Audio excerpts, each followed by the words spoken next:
Peter Pan by J.M.Barrie. Chapter 1. Peter Breaks Through. All children, except one, grow up. They soon know that they will grow up, and the way Wendy knew was this. One day, when she was 2 years old, she was playing in a garden, and she plucked another flower and ran with it to her mother. I suppose she must have looked rather delightful, for Mrs. Darling put her hand to her heart and cried, "Oh, why can't you remain like this forever?" This was all that passed between them on the subject, but henceforth Wendy knew that she must grow up. You always know after you're 2. 2 is the beginning of the end. Of course, they lived at 14, and until Wendy came, her mother was the chief one. She was a lovely lady, with a romantic mind and such a sweet mocking mouth. Her romantic mind was like the tiny boxes, one within the other, that come from the puzzling East. However many you discover, there is always one more. And her sweet mocking mouth had one kiss on it that Wendy could never get, though there it was, perfectly conspicuous in the right-hand corner. The way Mr. Darling won her was this. The many gentlemen who had been boys when she was a girl discovered simultaneously that they loved her, and they all ran to her house to propose to her, except Mr. Darling, who took a cab and nipped in first. And so he got her. He got all of her, except the innermost box and the kiss. He never knew about the box, and in time he gave up trying for the kiss. Wendy thought Napoleon could have got it, but I can picture him trying and then going off in a passion, slamming the door. Mr. Darling used to boast to Wendy that her mother not only loved him but respected him. He was one of those deep ones who know about stocks and shares. Of course, no one really knows, but he quite seemed to know, and he often said stocks were up and shares were down in a way that would have made any woman respect him. Mrs. Darling was married in white, and at first she kept the books perfectly, almost gleefully, as if it were a game. Not so much as a Brussels sprout was missing. But by and by, whole cauliflowers dropped out, and instead of them, there were pictures of babies without faces. She drew them when she should have been totting up. They were Mrs. Darling's guesses. Wendy came first, then John, then Michael. For a week or 2 after Wendy came, it was doubtful whether they would be able to keep her, as she was another mouth to feed. Mr. Darling was frightfully proud of her, but he was very honourable, and he sat on the edge of Mrs. Darling's bed, holding her hand and calculating expenses, while she looked at him imploringly. She wanted to risk it, come what might, but that was not his way. His way was with a pencil and a piece of paper, and if she confused him with suggestions, he had to begin at the beginning again. "Now, don't interrupt," he would beg of her. "I have £1.17 here and 2 6 at the office. I can cut off my coffee at the office, say 10 shillings, making 2 9 6, with your 18 and 3 makes 397, with 500 in my checkbook makes 897.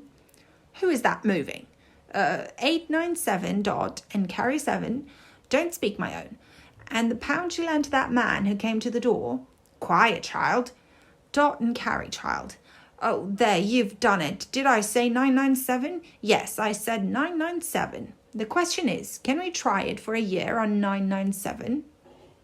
Of course we can, George, she cried. But she was prejudiced in Wendy's favour, and he was really the grander character of the two. Remember Mumps, he warned her almost threateningly, and off he went again. Mumps £1, that is what I have put down, but I dare say it will be more like 30 shillings.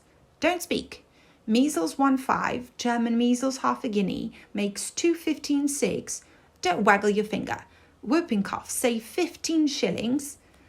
And so on it went, and it added up differently each time, but at last Wendy just got through, with mumps reduced to 12 6 and the 2 kinds of measles treated as one. There was the same excitement over John, and Michael had even a narrower squeak, but both were kept, and soon you might have seen the 3 of them going in a row to Miss Fulsom's kindergarten school, accompanied by their nurse. Mrs. Darling loved to have everything just so. and Mr. Darling had a passion for being exactly like his neighbours. So, of course, they had a nurse. As they were poor, owing to the amount of milk the children drank, this nurse was a prim Newfoundland dog called Nana, who had belonged to no one in particular until the Darlings engaged her. She had always thought children important, however, and the Darlings had become acquainted with her in Kensington Gardens, where she spent most of her spare time peeping into perambulators and was much hated by careless nursemaids whom she followed to their homes and complained of to their mistresses. She proved to be quite a treasure of a nurse. How thorough she was at bath time, and up at any moment of the night if one of her charges made the slightest cry. Of course her kennel was in the nursery. She had a genius for knowing when a cough is a thing to have no patience with and when it needs stocking round your throat. She believed to her last day in old-fashioned remedies like rhubarb leaf and made sounds of contempt over all this newfangled talk about germs and so on. It was a lesson in propriety to see her escorting the children to school, walking sedately by their side when they were well behaved and butting them back into line if they strayed. On John's footed days, she never once forgot his sweater, and she usually carried an umbrella in her mouth in case of rain. There's a room in the basement of Miss Folsom's school where the nurses wait. They sat on forms while Nana lay on the floor, but that was the only difference. They affected to ignore her as of an inferior social status to themselves, and she despised their light talk. She resented visits to the nursery from Mrs. Darling's friends, but if they did come, she first whipped off Michael's pinafore and put him into the one with blue braiding, and smoothed out Wendy and made a dash at John's hair. No nursery could possibly have been conducted more correctly, and Mr. Darling knew it. Yet he sometimes wondered uneasily whether the neighbours talked. He had his position in the city to consider. Nana also troubled him in another way. He had sometimes the feeling that she did not admire him. "I know she admires you tremendously, George," Mrs. Darling would assure him, and then she would sign to the children to be specially nice to father. Lovely dances followed, in which the only other servant, Lisa, was sometimes allowed to join. Such a midget she looked in her long skirt and maid's cap, though she had sworn when engaged that she would never see 10 again. The gaiety of those romps! And gayest of all was Mrs. Darling, who would pirouette so wildly that all you could see of her was the kiss, and then, if you had dashed at her, you might have got it. There never was a simpler, happier family until the coming of Peter Pan. Mrs. Darling first heard of Peter when she was tidying up her children's minds. It is the nightly custom of every good mother, after her children are asleep, to rummage in their minds and put things straight for next morning, repacking into their proper places the many articles that have wandered during the day. If you could keep awake, but of course you can't, you would see your own mother doing this, and you would find it very interesting to watch her. It is quite like tidying up drawers. You would see her on her knees, I expect, lingering humorously over some of your contents, wondering where on earth you had picked this thing up, making discoveries, sweet and not so sweet, pressing this to her cheek as if it were as nice as a kitten, and hurriedly stowing that out of sight. When you wake in the morning, the naughtinesses and evil passions with which you went to bed have been folded up small in place at the bottom of your mind, and on the top, beautifully aired, are spread out your pretty thoughts, ready for you to put on. I don't know whether you have ever seen a map of a person's mind. Doctors sometimes draw maps of other parts of you, and your own map can become intensely interesting. But catch them trying to draw a map of a child's mind, which is not only confused but keeps going round all the time. There are zigzag lines on it, just like your temperature on a card, and these are probably roads in the island, for the Neverland is always more or less an island, with astonishing splashes of colour here and there, and coral reefs and rakish-looking craft in the offing, and savages and lonely lairs, and gnomes who are mostly tailors, and caves through which a river runs, and princes with 6 elder brothers, and a hut fast going to decay, and one very small old lady with a hooked nose. It would be an easy map if that were all, but there is also first day at school, religion, fathers, the round pond, needlework, murders, hangings, verbs that take the dative, chocolate pudding day, getting into braces, say 99, 3 pence for pulling out your tooth yourself, and so on. And either these are part of the island, or they are another map showing through, and it is all rather confusing, especially as nothing will stand still. Of course, the Netherlands vary a good deal. John's, for instance, had a lagoon with flamingos flying over it, at which John was shooting, while Michael, who was very small, had a flamingo with lagoons flying over it. John lived in a boat turned upside down on the sands, Michael in a wigwam, Wendy in a house of leaves deftly sewn together. John had no friends, Michael had friends at night, Wendy had a pet wolf forsaken by its parents. But on the whole, the Netherlands have a family resemblance, and if they stood still in a row, you could say of them that they have each other's nose, and so forth. On these magic shores, children at play are forever beaching their coracles. We too have been there. We can still hear the sound of the surf, though we shall land no more. Of all delectable islands, the Netherlands is the snuggest and most compact. Not large and sprawly, with tedious distances between one adventure and another, but nicely crammed. When you play at it by day with the chairs and tablecloth, it is not in the least alarming, but in the 2 minutes before you go to sleep, it becomes very nearly real. That is why there are night lights. Occasionally, in her travels through her children's minds, Mrs. Darling found things she could not understand, and of these quite the most perplexing was the word Peter. She knew of no Peter, and yet he was here and there in John and Michael's minds, while Wendy's began to be scrawled all over with him. The name stood out in bolder letters than any of the other words, and as Mrs. Darling gazed, she felt that it had an oddly cocky appearance. "Yes, he's rather cocky," Wendy admitted with regret. Her mother had been questioning her. "But who is he, my pet?" "He's Peter Pan, Mother."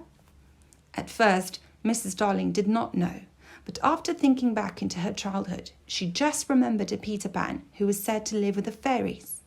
There were odd stories about him, as that when children died, he went part of the way with them, so that they should not be frightened.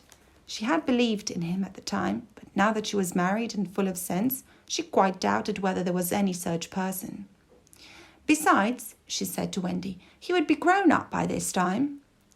"Oh no, he isn't grown up," Wendy assured her confidently, "and he's just my size." She meant that he was her size in both mind and body.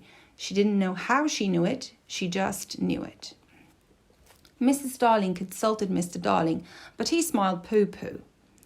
"Mark my words," he said. "It is some nonsense Nana has been putting into their heads. Just the sort of idea a dog would have. Leave it alone and it will blow over." But it would not blow over, and soon the troublesome boy gave Mrs. Darling quite a shock. Children have the strangest adventures without being troubled by them. For instance, they may remember to mention a week after the event happened that when they were in the wood, they met their dead father and had a game with him. It was in this casual way that Wendy one morning made a disquieting revelation. Some leaves of a tree had been found on the nursery floor, which certainly were not there when the children went to bed, and Mrs. Darling was puzzling over them when Wendy said with a tolerant smile, "I do believe it is that Peter again." "Whatever do you mean, Wendy?" "It is so naughty of him not to wipe," Wendy said, sighing. She was a tidy child. She explained in quite a matter-of-fact way that she thought Peter sometimes came to the nursery in the night and sat on the foot of her bed and played on his pipes to her. Unfortunately, she never woke, so she didn't know how she knew. She just knew. "What nonsense you talk, Precious. No one can get into the house without knocking." "I think he comes in by the window," she said. "My love, it is 3 floors up." "Were not the leaves at the foot of the window, Mother?" It was quite true. The leaves had been found very near the window. Mrs. Darling did not know what to think, for it all seemed so natural to Wendy that you could not dismiss it by saying she had been dreaming. "My child," the mother cried, "why did you not tell me of this before?" "I forgot," said Wendy lightly. She was in a hurry to get her breakfast. Oh, surely she must have been dreaming. But, on the other hand, there were the leaves.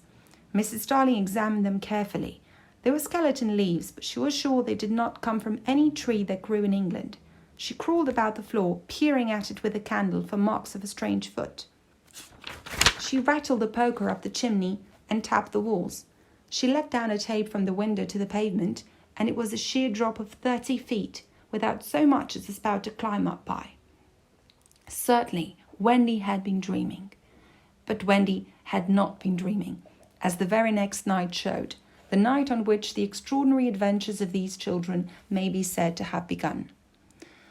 On the night we speak of, all the children were once more in bed. It happened to be Nana's evening off, and Mrs. Darling had bathed them and sung to them till one by one they had let go her hand and slid away into the land of sleep. All were looking so safe and cosy that she smiled at her fears now and sat down tranquilly by the fire to sew. It was something for Michael, who on his birthday was getting into shirts. The fire was warm, however, and the nursery dimly lit by 3 night lights, and presently the sewing lay on Mrs. Darling's lap. Then her head nodded, oh so gracefully. She was asleep. Look at the 4 of them, Wendy and Michael over there, John here, and Mrs. Darling by the fire. There should have been a 4th night light. While she slept, she had a dream. She dreamt that the Neverland had come too near, and that a strange boy had broken through from it. He did not alarm her, for she thought she had seen him before in the faces of many women who have no children. Perhaps he is to be found in the faces of some mothers also. But in her dream he had rent the film that obscures the Neverland, and she saw Wendy and John and Michael peering through the gap.